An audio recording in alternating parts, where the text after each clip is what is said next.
IndiGlobal Media Network. From conventional assessment practices to new age assessment tool. So for this, I would like to call upon the panel members, Ms. M. Varalakshmi, Director, Jubilee Hills Public School, Hyderabad. Next, I would like to call upon Ms. Neeraja Kaushik, Principal Excellencia Infinitum School, Shamirpet. Next, I would like to call upon Ms. K. Bhavani, Principal Meridian School, Madhavpur, Hyderabad.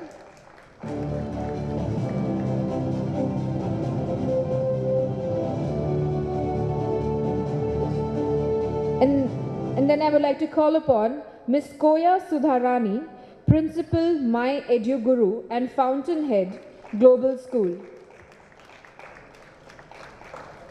And the final panelist, I would like to call upon Ms. Sarita Kumari, Principal Sadhana Infinity International School.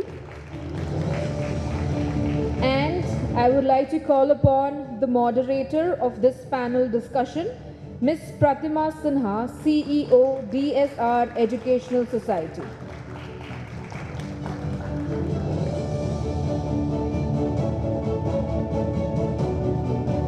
A huge round of applause for our first panel discussion panelists, please. All present here. Thank you for inviting us today, IndiGlobal. I was listening to Mr. Chandrasekhar earlier on, and he was talking about gaps in the schools. And I think our topic of today is so very relevant because assessments truly are a big gap that I can think of. I didn't raise my hand to speak about it at that point of time because I knew that we would be discussing about assessments in our panel today. You know, the world is changing so fast. We all know that. The AC which I had bought today, if something goes wrong with that, I'm told by the person mechanic that, ma'am, please throw it away if it doesn't work. You'll have to buy a new one. This is how the world is changing. So why is it that we are still following the old assessment system? Are we still following, or have we changed ourselves? Have we changed the mindset of our teachers? Have we changed the mindset of our parents to understand that there is something beyond the pen and paper test and assessments that we were conducting till now? We have been taking, CBSE is actually coming up with a lot of sessions because of NEP. We have been taking so many sessions of new pedagogical practices and strategies. We are talking about active learning, we are talking about experiential learning, we are talking about field-based learning, we are talking about problem-solving learning, we are talking about inquiry-based learning. But when we have these kind of strategies and pedagogies, don't you think that we have to change our assessment system? How do we assess a child when we take the child out on a field trip? What is my objective of taking the student out on the field trip? That's the first question. And if my learning outcome is for the child to know or see or experience what I'm talking in the classroom, how do I assess that? And when I assess it, how do I convince the parent that the assessment what the teacher has taken, what I have taken, is very true to your child? So with that base, I would like to start a discussion on the same topic of how we understand the old thought process of assessment and how we need to move, and many of us are moving towards the new assessment. I wouldn't say tools, I would say system.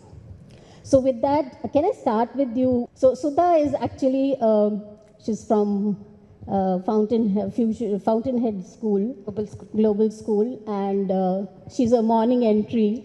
So I'm sorry, I'm a little confused.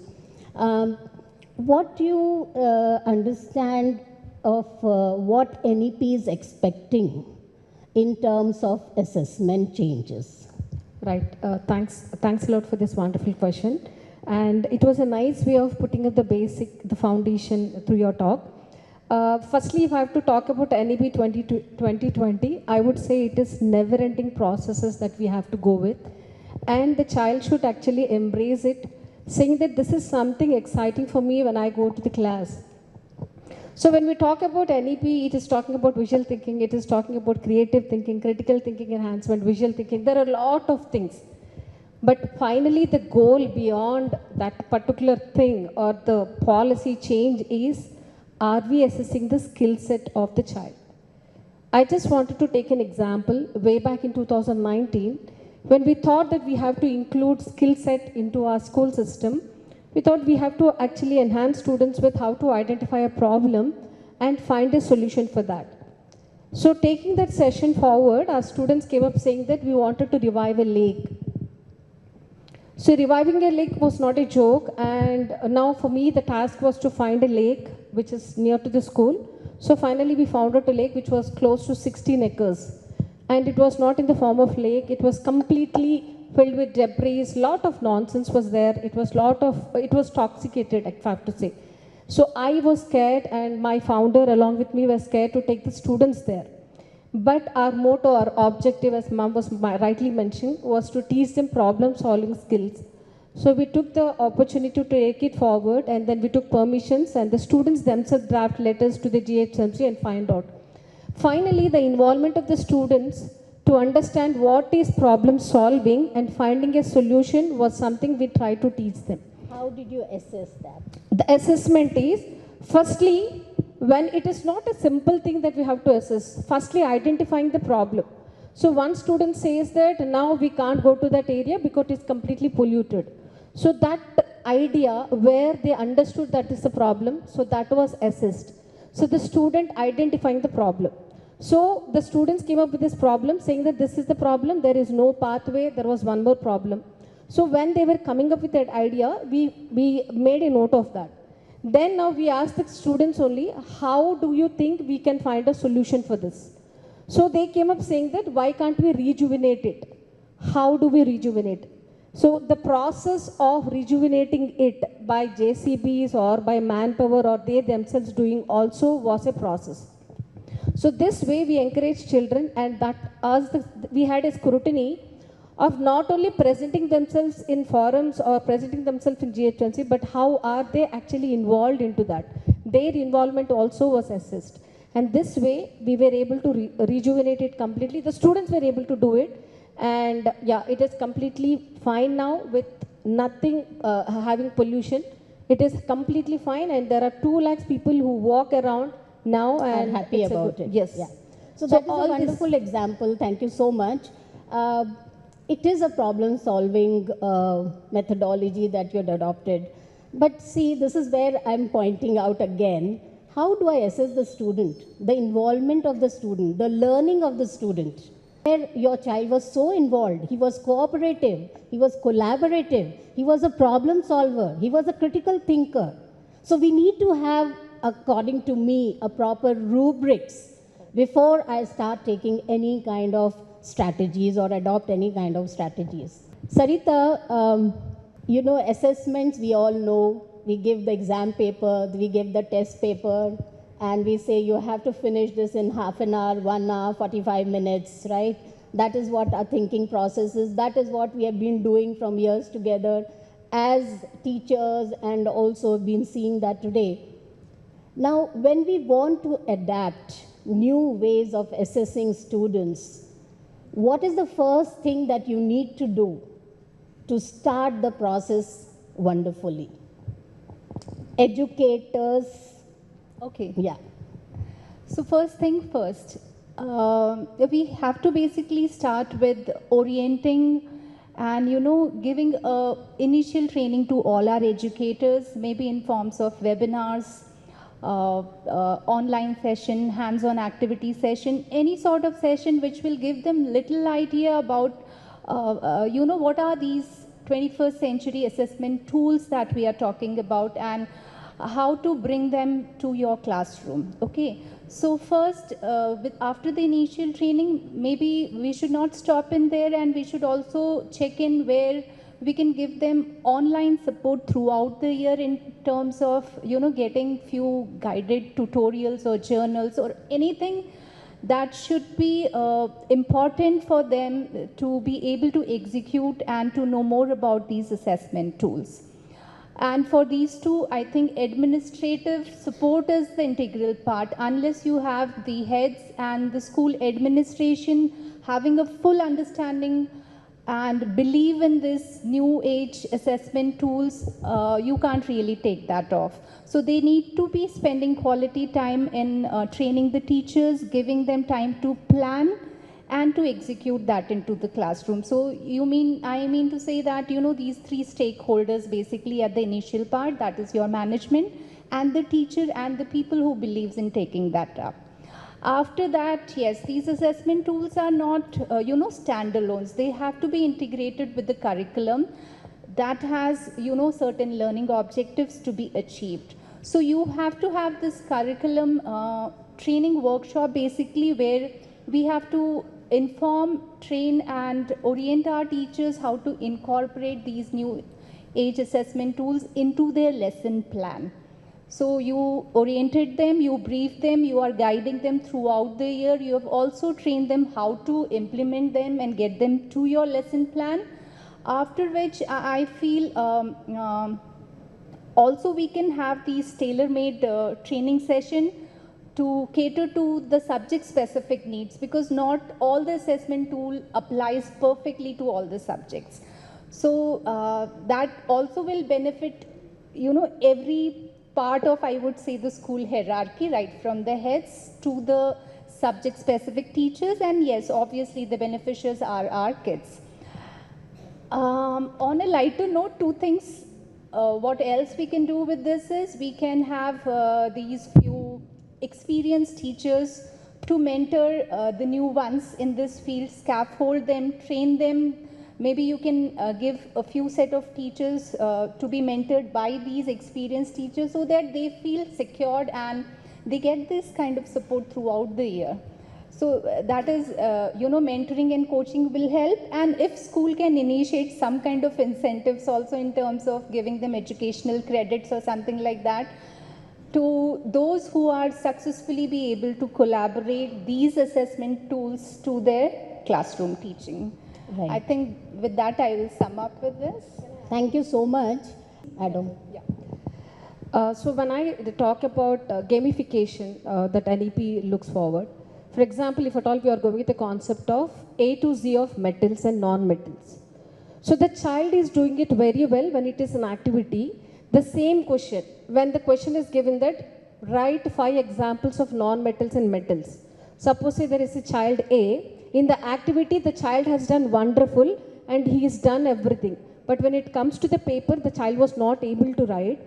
Then the teacher should be actually considering that in the activity, because when there is a leaderboard maintained, that leaderboard mark can also be added here.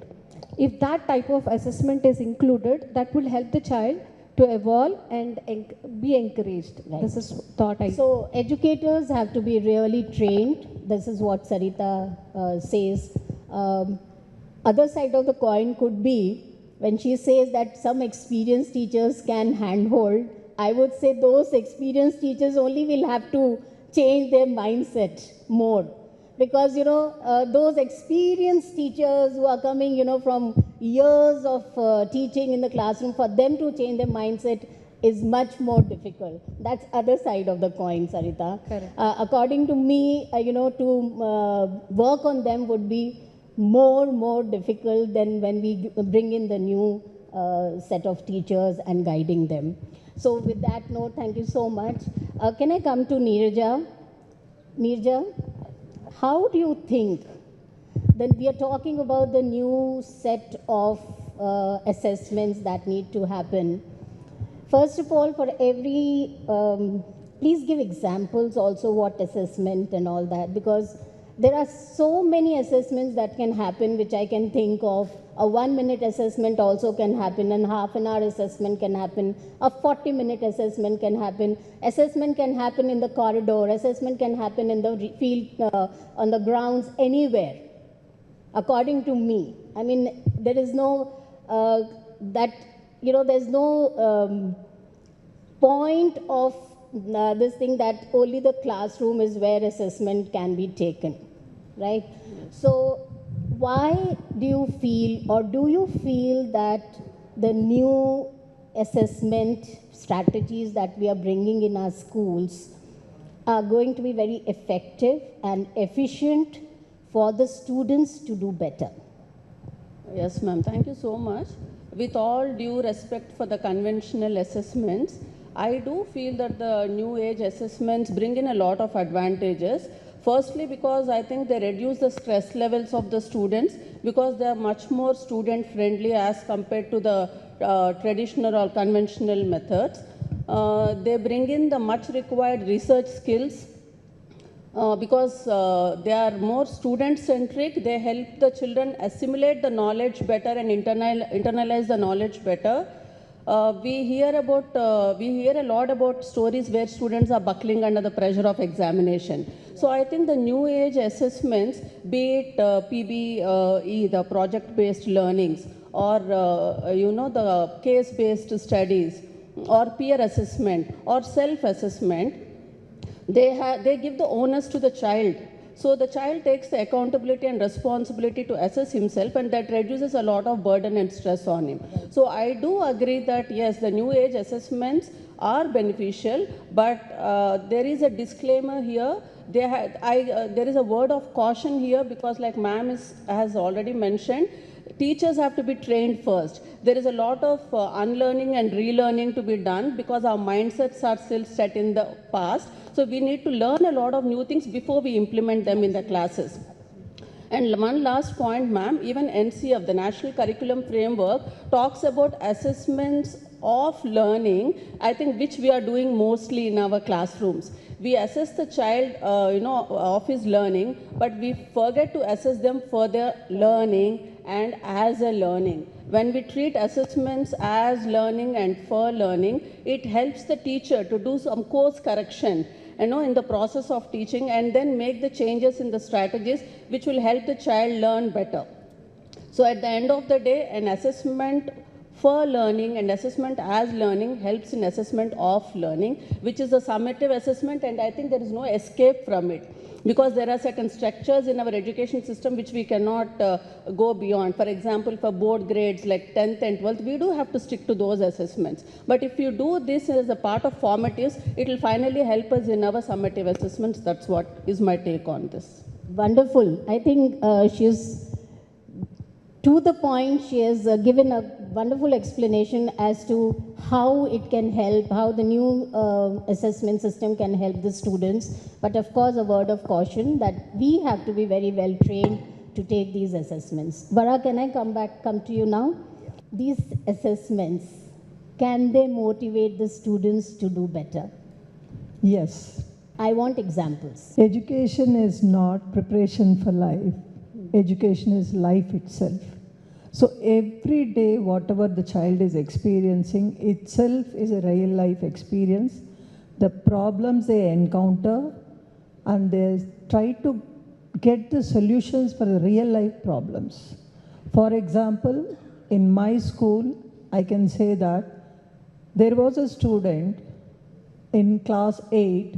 We have this Atal Innovation Mission labs opened in our school, and that opened a gateway for the students' thinking process to create, to innovate, and that is the time, even with the help of the parents' support and the science department and Atal Innovation Mission from Delhi, they had conducted some sessions and educated the teachers, trained them, and then the knowledge was passed on to the students, and that led to an innovation where the child faced a problem at his home with the grandparent who was always falling down during the night time, and his parents had a struggle.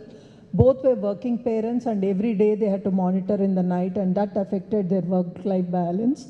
and this boy also was facing was facing the same issue. So he was actually little lethargic in the school, and then the teacher tried to understand what went wrong. They brought to our notice, and he has a problem and he wanted to find a solution for it.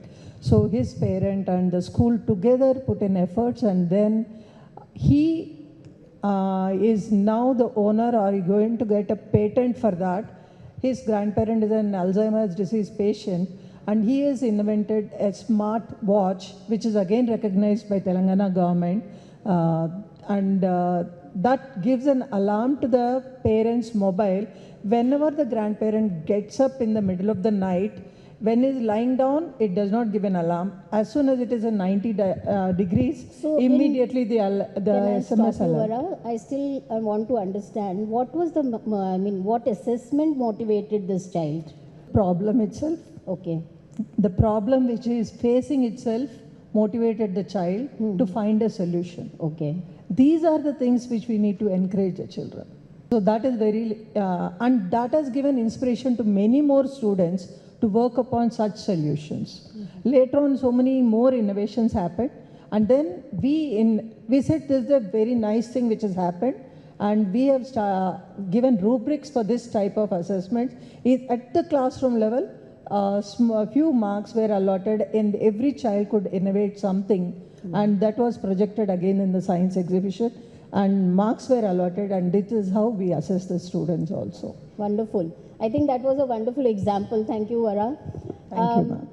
We can just put a bottle of water in front of the students and ask them to create something. If not, make something, write about it, write a poem about it, or maybe talk about it, and we can assess the child. Maybe on his language skills, maybe on his creativity. So these are the new kind of assessments that we are talking about. How can each and every minute we can actually assess the child on the learning process. So with that, Bhavani, can I come to you? Bhavani, see, with old convention assessment system, we have the marks, we have the grades, and for each child, first term, second term, mid-term, everything properly done. But when we are talking about assessments throughout the learning process, how do we first collect the data? And if we collect the data, how does these insights help the teacher to find the potential in each student? Thank you, ma'am, for that question. I think all of us present in this room are aware about Howard Gardner's multiple intelligence. We've been talking, hearing, learning, right from the time we've come into the field of education. We only understand that there are so many intelligences for children to learn, but how do we create learners further and performers further in these multiple intelligence area was not tapped properly. As you rightly said, it reminds me about a cartoon where different types of animals are there and everyone is given a same task, be it a fish, be it an elephant, be it a crocodile, be it a snake, be it a monkey, to climb up the tree. Because the assessment would be the same, but the skill set would be different. When we have multiple intelligent learners, why is that our assessments are not catering to it? As my colleague here has rightly mentioned, it is about assessments for, assessment as, and assessment of learning. When we are talking about assessment for learning, we specifically define about the formative assessment. And when we are talking about assessment of learning, we are specifically speaking about summative assessment. Then, what made the NEP or the National Curriculum Framework think about revitalizing about the Vishwaguru concept for India? Where we were to where we are heading towards. It helped us put our tentacles back to think that the teaching learning process has to be revitalized, it had to be revamped, and the assessments do need to be. The reason for that is every performer needs to be having that right to performing, right to educating themselves, and a right to progress in life. Right. The assessment and the data, everything which is futuristic is based on data and analysis. As long as you feel that it is assessments of learning, you are stuck up there. If you feel assessments are for learning and assessment is an integral part of learning, you would have definite parameters, defined activities and definite rubrics to capsule their performance. When you're capsuling that, you know you could not have a same kind of a question paper for each and every one. Right. When you do not believe that the same kind of a written analysis is going to decide the future of every child, you definitely will know your formatives have to increase, your activities have to be increased. The way in which you are trying to assess has to be metamorphosized. So that change is needed. And as I rightly say, every time change is the only constant. Unless and until we are trying to change it from inside, the outside would not at all be appealing to any one of us. Thank you so much, Bhavani. Very lovely insight, I would say. And, when you were speaking about the analysis, I think it's very important for all the educators to know that today, feedback and reflection has become very important for us to take anything forward. Because based on the reflection of what we have done, has it really materialized? Has it really been useful? Has whatever we have taught or what assessment we have taken, is it really happening in the right way? So reflection and feedback is so very important. Last note would be, I would like all of you, we are talking about now assessments, and with assessment comes the report card. And CBSE has come up with a holistic report card where we have to take peer assessment, we have to have parents assessment, we have to have self-assessment too.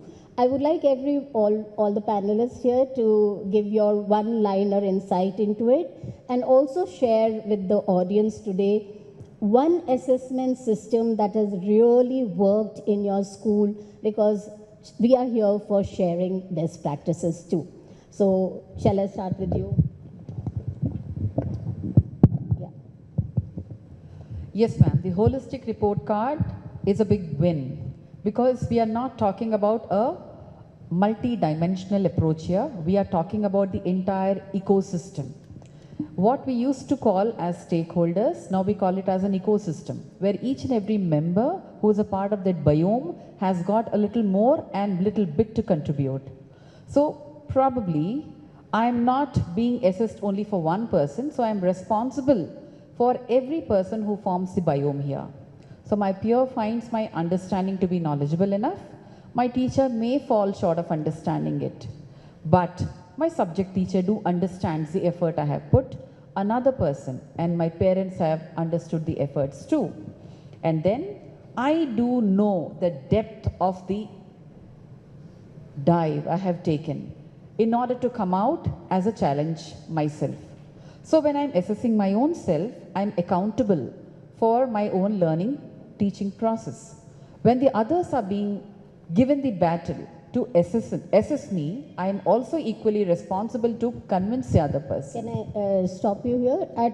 From what level have you started peer assessment in your school? We have started it right from the primary because we believed we had to wean away the assessment as and to learning completely, because we thought let it be completely a formative way of assessing, and we could to a large extent convince parents that in the unit end assessment, you would have a minimalistic role.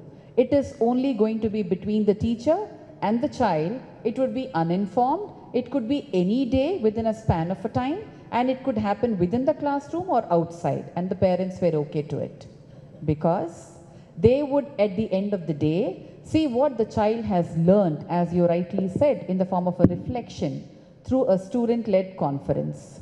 I'm not quantifying it on a paper, but I'm quantifying it by the amount of knowledge I have gained, and I'm putting it. I'm making a line, a leader in me, to put it in a student-led conference, and the parents have to wait for that wow.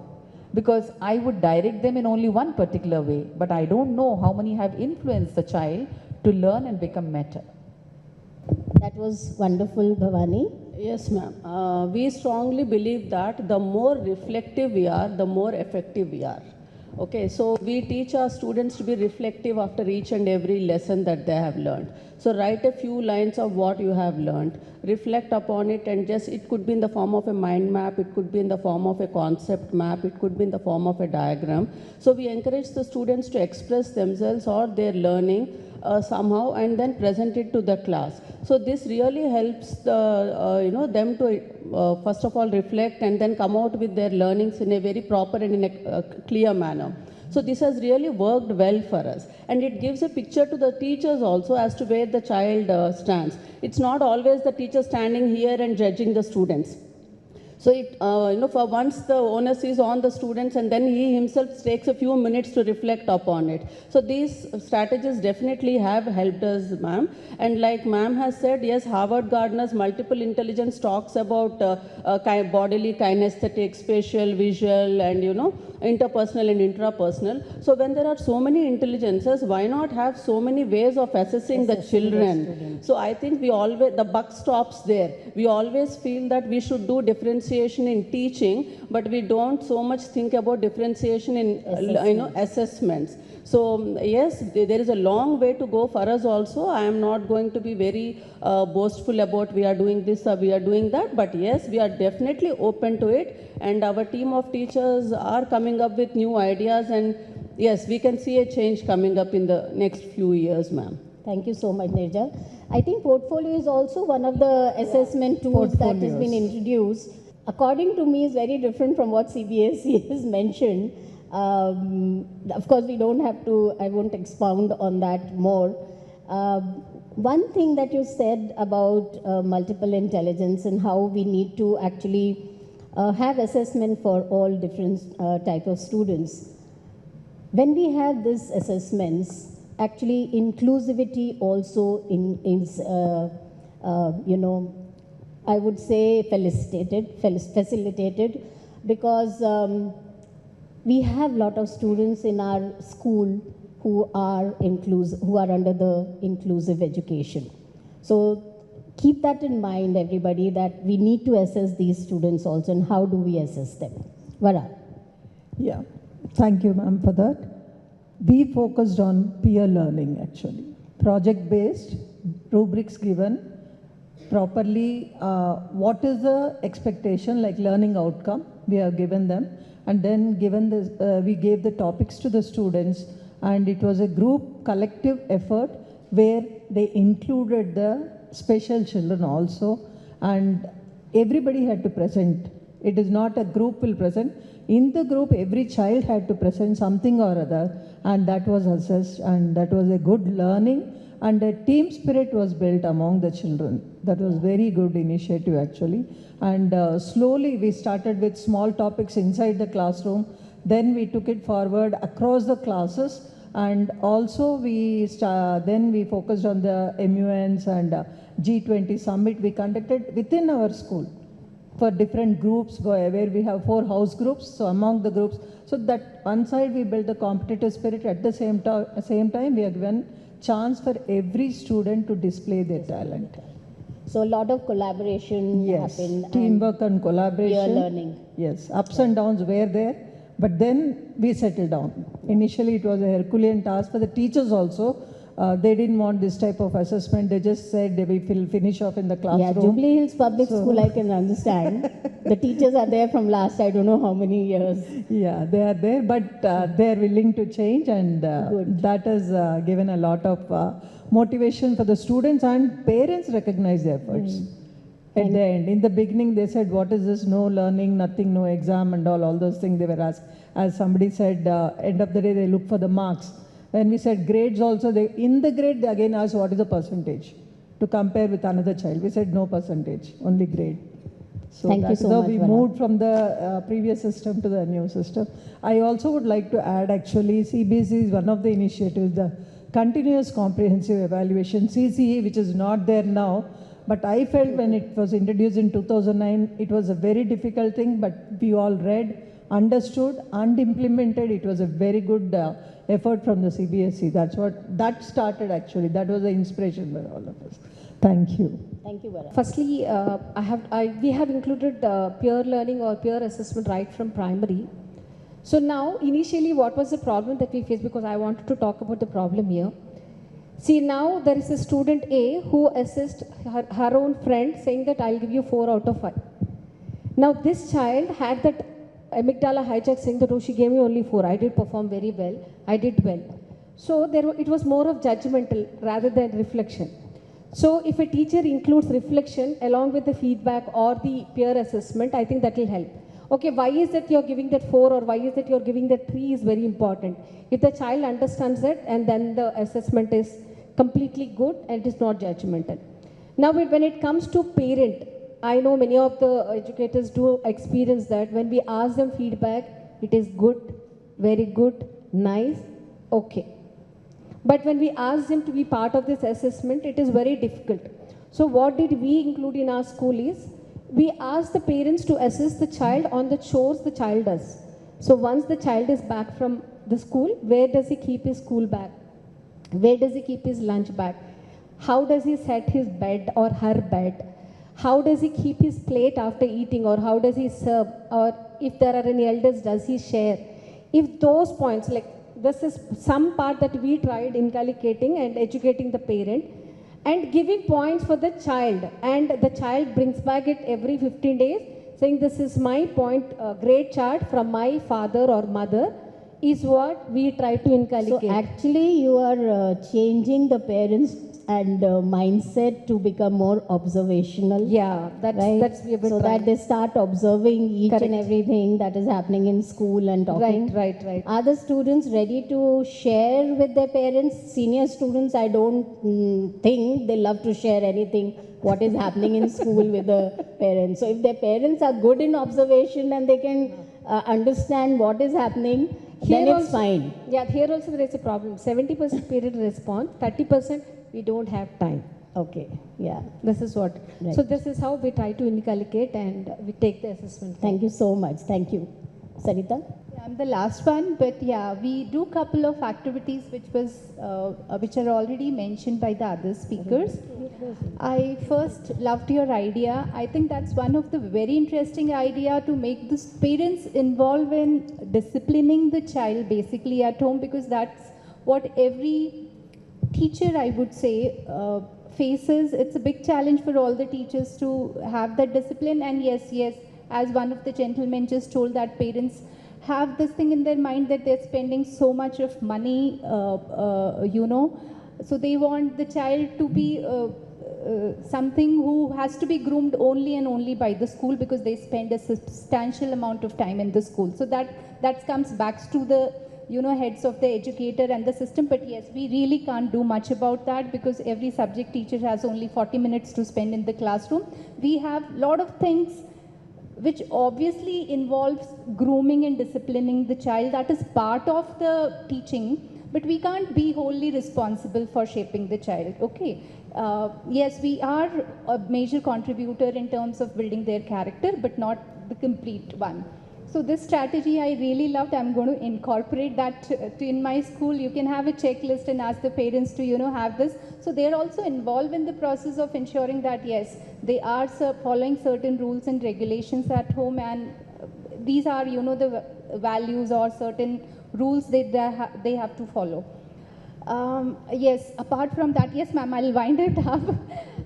First, I just want to clear on that experience part, that the experienced teachers have to teach to the new ones, isn't in terms of IT technology, because we were talking about assessment tool, and I feel all the new age assessment tools are something where they need to, be very IT skilled. So I don't see a lot of our teachers being so equipped with the IT skills. So the more the experienced IT skilled teachers have to, I'm so sorry, but yes, I don't want anything to be, got into this wrong thing. But yes, one of the other assessment tool that we follow is student-led conference, which works really well with the younger ones, where you need not to prove parent, yes, my child got A star. For what? We don't know. We are not assessing them for how much they can memorize the concept, how well they are with, learning. But yes, we are focusing there on them actually applying their knowledge and creating something, or application of the concept is what we are assessing them for. So student-led conference is a big hit, and instead of peer learning for the younger ones, we do a lot of activities which require them to work with the team. Okay, so they are part of the team. When they're part of the team, they don't own that authority. They know the skill of how to work with the team, and what it makes to be a part of a winning team, basically. So they're not the sole contributors, they are part of that. Thank you so much. Thank you so much, Sarita. I think my panelists were excellent. I'm happy that whatever questions I had have been answered so well. Thank you so much for being there. And I would say that it's time that we change ourselves, our way of thinking, our mindset, and start thinking about how can the learning be applied, how can we develop the skills in the students, and how can we bring in the student-centered learning into the classroom with the assessments in place. With that note, thank you so much, all of you, and I enjoyed myself today. Thank you. Thank you, our esteemed speakers, for such deep discussion on assessments, the problems and the strategies on how to overcome that gap. Really intriguing session. Thank you so much. I would now like to call upon Dr. G.V. Gupta, who is representing Commissioner and Director, School Education Department, Government of Telangana, to please hand over the token of appreciation to our esteemed speakers on stage here.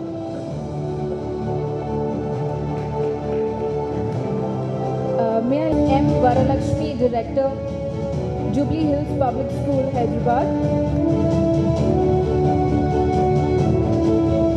And then I would like to call upon Miss Sarita Kumari, Principal, Sadhana Infinity International School.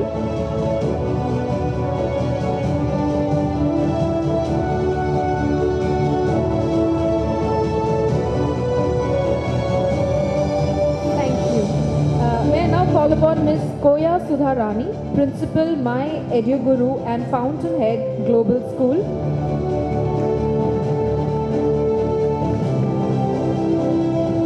May I now call upon Ms. Neeraja Kaushik, Principal, Excellencia Infinitum School, Shamirpet.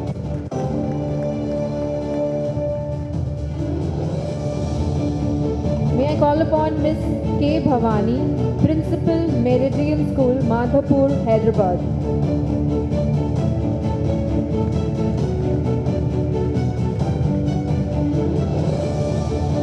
Last but absolutely not the least, our wonderful moderator for the panel discussion, Ms. Pratima Sinha, CEO, DSR Educational Society.